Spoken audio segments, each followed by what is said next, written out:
ကထောင်ကိုရရှိစပ်ချီနဲ့တုံကပေါ့အစီရင်ခံစားတစ်စောင်းထွက်လာတယ်ကဘာကြီးတစ်ခုညုံကိုတုံလုတ်သွားစေခဲ့တာအဲ့ဒီအစီရင်ခံစားဟာကျွန်တော်တို့လူသားတွေကဘာမြင်းနေဘယ်လိုဆက်ဆံနေတယ်လဲဆိုတဲ့အမြင်ကိုအခြေခံကမှပြောင်းလဲပစ်ခဲ့တယ်သူရဲ့အရှင်အဟုန်ကဒီနေ့ထိတောင်ရိုက်ခတ်နေတော့မယ်ကဲဒီစာရန်တစ်စောင်းတည်းကကျွန်တော်တို့ရဲ့ကဘာကြီးပေါ်ရှုမြင်ပုံကိုဘယ်လိုများထားဝရပြောင်းလဲပစ်ခဲ့တာလဲဒီချက်ကြီးလိုက်ကြအောင်ကဲအချင်းဆက်သေးဝင်ဒီ1980ပြည့်လို့နေကြရဲ့အလဲပိုင်းလောက်ကိုချက်ပြောင်းသွားကြည့်ကြရအောင်အဲ့ဒီအချိန်ကကဘာကြီးရဲ့အခြေအနေကတော်တော်လေးကိုရိုင်နေနေတာဗျ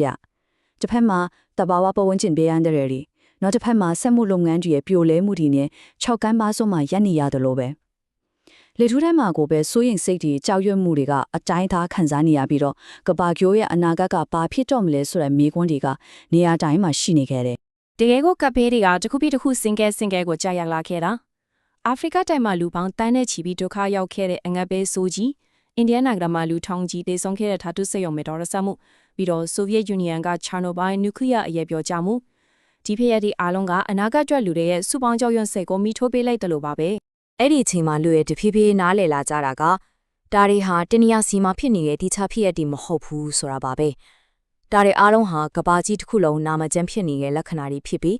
းကဘာလုံးဆိုင်ရာတုံ့ပြန်မှုတစ်ခုအရေးကြီးလိုအပ်နေပြီဆိုတာကိုသဘောပေါက်လာကြတယ်ဒီလိုနဲ့ကြီးထွားလာနေတဲ့အချက်တဲကိုတုံ့ပြန်ဖို့နိုင်ငံတကာအတိုက်ဝင်းကစပြီးလှုပ်ရှားလာတော့တာပေါ့သူတို့ဟာတဘာဝပတ်ဝန်းကျင်နဲ့ဖွံ့ဖြိုးတိုးတက်ရေးဆိုင်ရာကဘာကော်မရှင်ဆိုတာကိုဖွဲ့စည်းလိုက်တယ်ဒါဟာဖြစ်ရှင်းချက်တွေရှောက်ဖွေဖို့အတွက်ပထမဆုံးအရေးပါရဲ့ခြေလှမ်းတစ်ခုဖြစ်လာခဲ့ပါတယ်ဒီကော်မရှင်ရဲ့ဖွဲ့စည်းပုံကတကယ်ကိုအထူးခြားဆုံးပဲနိုင်ငံရေးသမားတွေစီးပွားရေးပညာရှင်တွေသိပ္ပံပညာရှင်တွေအပြင်နောက်ခံအမျိုးမျိုးကလူတွေကိုစုစည်းထားတယ်အများစုကဖွံ့ဖြိုးစက်နိုင်ငံတွေကဖြစ်နေတာကလည်းထူးခြားချက်တစ်ခုပေါ့ဒါပေမဲ့အဓိကအချက်ကဘာလဲဆိုတော့သူတို့ဟာကိုယ်နိုင်ငံရဲ့ကိုစားလက်တွေအနေနဲ့မဟုတ်ပဲလွတ်လပ်တဲ့တတိပကလာတွေအနေနဲ့ပါဝင်ခဲ့ကြတာပ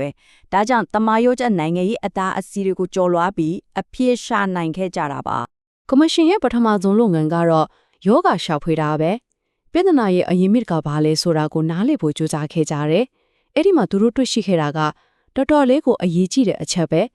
ကဘာပြဿနာတွေဟာတီးခြစီမဟုတ်ပဲအားလုံးကတစ်ခုနဲ့တစ်ခုနဲ့ရှမ်းကိုချိတ်ဆက်နေတယ်ဆိုတာပါပဲဒီစကားကတကယ့်ကိုအားကောင်းပြီးလေးနဲ့ပါတယ်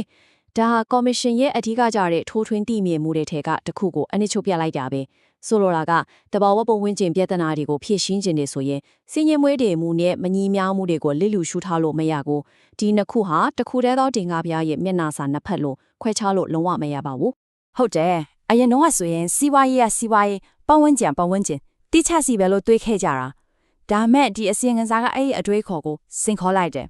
ကဘာပြဿနာတွေအားလုံးကတစ်ခုတည်းသောရောရက်နေတဲ့အချက်အသေးကြီးရဲ့အစိပ်ပိုင်းတွေပဲဒါကြောင့်ဗတ်ပေါင်းဆောင်ကနေချင်းကပ်ဖို့လိုတဲ့ဆိုတာကိုဖော်ထုတ်ပြခဲ့တယ်ဒါတကယ့်ကိုအတွေးခေါ်ပုံစံကိုအကြီးကျယ်ပြောင်းပစ်လိုက်တာပါပဲကဲပြဿနာကိုဒီလောက်ရှင်းရှင်းလင်းလင်းယောဂရှောက်ဖွေပြီးပြီဆိုတော့ဖြည့်ရှင်းတဲ့ဘက်ကိုလက်ရတော့မှာပေါ့ကော်မရှင်ကအကင်ကြလိုက်တဲ့ဖြည့်ရှင်းနည်းကရိုးရှင်းသလောင်အင်မတန်အားကောင်းတဲ့ဗဟိုကြတဲ့ယူအစတစ်ခုပဲဖြစ်ပါတယ်ဒါအဲ့ဒီခေတ်ရဲ့ဒီခေတ်ရဲ့ပါအဓိကမြင်ကုန်မယ်ကျွန်တော်တို့ရဲ့တစ်ခုတည်းသို့နေအိမ်ထစ်တဲ့ကဘာကြီးကိုမဖြတ်စည်းဘဲနဲ့လူသားတွေဘယ်လိုရှစ်ဆက်ပြီးရှင်သန်ကြီးပွားကြမလဲစီးပွားရေးတိုးတက်မှုနဲ့ကဘာမြေရဲ့ကြားမာရေးကိုဘယ်လိုဟန်ချက်ညံလုပ်မလဲအဖြေကတော့ဒီမှာပါစဉ်ဆက်မပြတ်ဖွံ့ဖြိုးတိုးတက်ရေးဆိုတဲ့ယူဆပဲဒါအဲ့ဒီအချိန်ကတော်လန်တဲ့အထွေခိုးတစ်ခုပဲစီဝါရေးတိုးတက်မှုတဲ့တဘာဝပတ်ဝန်းကျင်ကာကွယ်ရေးဆိုတဲ့အစွန်းနှစ်ဘက်ကိုပန်းကူးပေးလိုက်တာအဲ့ဒီကခန်းကပါလဲဆိုတော့ဟုတ်ပြီကျွန်တော်တို့လက်ရှိမျိုးဆက်ရဲ့လိုအပ်ချက်တွေကိုဖြည့်ဆည်းမယ်ဒါပေမဲ့အနာဂတ်မျိုးဆက်တွေရဲ့အခွင့်အရေးကိုဘလုံးမချိခိုက်စီရဘူးဆိုတာပါပဲဒီစကားကဆန်ဆက်မပြတ်ဖွံ့ဖြိုးတိုးတက်ရေးရဲ့နှဆိုင်တဲ့ကျင့်ဝတ်ဆိုင်ရာရှုထောင့်ကိုမိမောင်းထိုးပြနေတာပါပဲဒါဟာမျိုးဆက်တစ်ခုရဲ့အတ္တအတွက်မဟုတ်ဘူး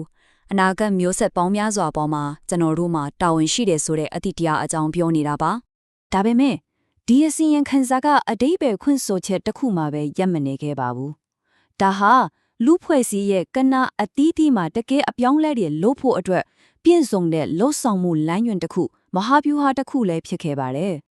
ဥပမာအနေနဲ့စွမ်းရည်ကဏ္ဍကိုပဲကြည့်လိုက်အောင်အစီရင်ခံစာကကြောက်ဖြုတ်ကျွန်းလောင်စာတွေရဲ့ပြဿနာကိုလည်းထောက်ပြတယ်နျူကလီးယားစွမ်းရည်ရဲ့မဖြစ်ရှင်းနိုင်သေးတဲ့စိန်ခေါ်မှုတွေကိုလည်းဖော်ပြတယ်တစ်ဖက်မှာလည်းပြန်လည်ဖြည့်ဖြိုးများစွမ်းရည်လိုမျိုးအသုံးမပြရသေးတဲ့အလားအလာတွေကိုမိမောင်းထုတ်ပြပြီးစဉ်ဆက်မပြတ်ရှေ့ဆက်ရမယ့်လမ်းကြောင်းတွေကိုရှင်းရှင်းလင်းလင်းတင်ပြခဲ့တယ်ဒီကိန်းကနန်းကိုတစ်ချက်ကြည့်လိုက်ပါတော်တော်လေးထိတ်လန့်ကြကောင်းပါတယ် အဲ့ဒီချိန်ကခံမှန်းချက်ရအပူပိုင်းတောဒေတာဒီနိုးတိုင်းဆက်ဖြူနေမယ်ဆိုရင်2000ပြည့်နှစ်ရောက်တာနဲ့ကဘာပေါ်ကအပင်ကိန်းတေးဆန်မျိုးစိတ်တွေရဲ့10%ကနေ20%လောက်အထိပြောက်ကွယ်သွားနိုင်တယ်တဲ့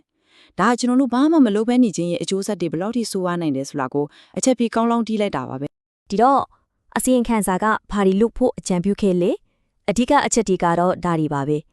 ညဉ့်ညမ်းမှုဖြစ်ပြီးမှလိုက်ရှင်းတာမျိုးမဟုတ်ပဲမဖြစ်ခင်ကတကကြိုတင်ကာကွယ်ဖို့တိုင်းရင်းသားလူမျိုးတွေနဲ့အမျိုးသမီးတွေလို့အားနည်းတဲ့အုပ်စုတွေကိုအားပေးမြင့်တင်ဖို့နိုင်ငံတွေတဲ့နိုင်ငံတွေတိကျရက်တီတာထက်အလုံးပူပေါင်းဆောင်ရွက်ဖို့ပြီးတော့ပတ်ဝန်းကျင်ထိန်းသိမ်းရေးကိုစီးပွားရေးကဏ္ဍတိုက်ရေးတာဝန်တစ်ခုဖြစ်လာအောင်လှုံ့ဆော်ဖို့တိုက်တွန်းခဲ့ပါတယ်ဒီလိုလူထုဂျာနာပွဲတွေကနေထပ်ပေါ်လာတဲ့အတန်တွေကအစီရင်ခံစာကိုပို့ပြီးအသက်ဝင်စေခဲ့တယ်ဒါ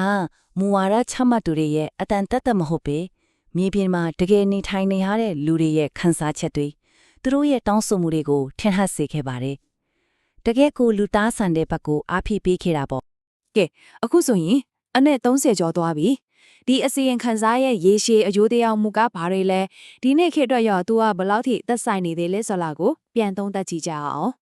အစီရင်ခံစာရဲ့အထက်ကချက်ဖြစ်တဲ့အနာဂတ်မျိုးဆက်များဆိုတဲ့စကားလုံးကိုပြန်ကြည့်ရအောင်အဲ့ဒီတုန်းကလူငယ်တယောက်ရဲ့ဒီစကားကတဘာဝပတ်ဝန်းကျင်ပျက်စီးမှုဟာအနာဂတ်အပေါ်မျှော်လင့်ချက်ကိုဘယ်လိုချေမှုန်းပစ်လဲဆိုတာကိုပြနေတယ်အဲ့ဒီခံစားချက်ကဒီနေ့ခေတ်လူငယ်တွေမှာအရင်ကထက်တောင်ပိုပြီးပြင်းထန်နေမယ်ဆိုတာသိချပါတယ်ဒီအစီရင်ခံစာရဲ့တမိုင်းဝင်အရေးပါမှုကိုလွှတ်တွက်လို့မရပါဘူးအရင်ကဘုံရှင်တန်ရေးဘုံလုံခြုံရေးဆိုတဲ့ကမ္ဘာလုံးဆိုင်ရာချွေးကြော်တန်တွေလိုပဲကျွန်တော်တို့ဤဘုံအနာဂတ်ဆိုတာဟာကမ္ဘာလုံးဆိုင်ရာတွေးခေါ်မှုမှာတကယ်အချိုးအကွေ့တစ်ခုတတိယမြောက်ကြီးကျယ်တဲ့လုံရှားမှုတစ်ခုအဖြစ်မှတ်တမ်းဝင်ခဲ့ပါတယ်